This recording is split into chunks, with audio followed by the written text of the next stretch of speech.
सोचो तव्हां कंहिं घर, ऑफिस या कैफे में दाख़िल थियो ऐं उते न कैमरा लॻल हुजे, न को ख़ासि सेंसर ऐं न ई तव्हांजे हथ में मोबाइल फोन हुजे, पर पोइ बि को निज़ाम तव्हांजी मौजूदगी, हरकत ऐं हलण जे अंदाज़ मां तव्हांखे सुञाणे वठे। हैरत जी ॻाल्हि इहा आहे त उहो कमु हाणे वाईफाई जी रेडियो लहरुनि ज़रिए मुमकिन बणिजी रहियो आहे। हिन टेक्नोलॉजी खे वाईफाई सेंसिंग चयो वञे थो। जर्मनी जे कार्लसरू इंस्टीट्यूट ऑफ टेक्नोलॉजी जे मोहक़क़िन अक्टूबर 2025 में कयल तहक़ीक़ में ॾेखारियो त आम वाईफाई नेटवर्कनि मां हासिल थींदड़ सिग्नलनि जे तजज़िये सां माण्हुनि जी सुञाणप इंतहाई वधीक दुरुस्तगी सां करे सघिजे थी। 197 माण्हुनि ते कयल मुताले में मुख़्तलिफ़ रुखनि ऐं हलण जे अंदाज़नि बावजूद सुञाणप जी दुरुस्तगी अटकल 100% ताईं पहुती। वाईफाई राउटर मां निकिरंदड़ रेडियो लहरूं जॾहिं कमरे में मौजूद शयुनि ऐं इंसाननि सां टकराइजनि थियूं त उन्हनि में तब्दीली अचे थी।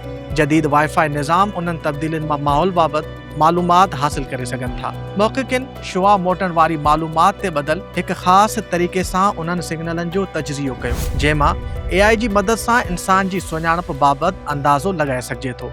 वधीक हैरान कंदड़ ॻाल्हि इहा आहे त सुञाणप लाइ उन शख़्स वटि मोबाइल फोन या वाईफाई डिवाइस हुजणु लाज़मी न आहे, भरिसां मौजूदु वायरलेस नेटवर्क जूं डिवाइसूं ई काफ़ी थी सघनि थियूं। मोहक़क़िन ख़बरदार कयो आहे त अहिड़ी सलाहियत प्राइवेसी लाइ संजीदा ख़तरो बणिजी सघे थी। वाईफाई सेंसिंग जो ॿियो पासो उमेद भरियो पिणु आहे।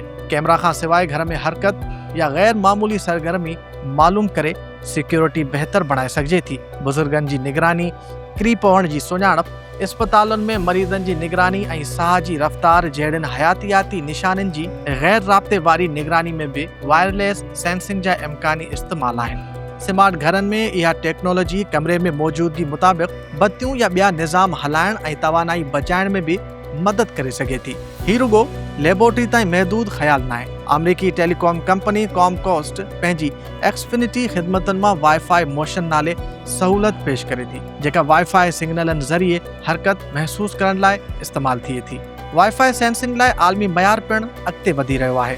IEEE 812.11BF मयार 2025 में शाया थियो, जेको वायरलेस सेंसिंग लाइ फ़नी घुर्जूं मुक़ररु करे थो। क्वालकॉम जहिड़ियूं कंपनियूं पिणु वाईफाई सेंसिंग जी सहूलत खे पंहिंजे नए नेटवर्किंग टेक्नोलॉजी में शामिल करे रहियूं आहिनि। जिते ही टेक्नोलॉजी बुज़ुर्गनि जी हिफ़ाज़त, घरनि जी सिक्योरिटी ऐं सिहत जी निगरानी में फ़ाइदेमंद थी सघे थी, उते साॻी सलाहियत कंहिं शख़्स जी इजाज़त या ॼाण खां सवाइ संदसि हरकतुनि जी निगरानी लाइ बि इस्तेमाल थी सघे थी। इहो ई सबबु आहे जो माहिर वाईफाई सेंसिंग जी प्राइवेसी ख़तरनि खां बचाव लाइ हिफ़ाज़ती इंतज़ामनि ते ज़ोर ॾेई रहिया आहिनि। अॼु ताईं असां लाइ वाईफाई जो मतिलबु हो इंटरनेट सां ॻंढिजणु, पर मुस्तक़बिल में सवाल शायदि इहो हुजे त जेकॾहिं राउटर असांखे ॾिसी सघे थो त असांखे केरु ॾिसी रहियो आहे ऐं असांजी मालूमात इख़्तियार कंहिंजो आहे।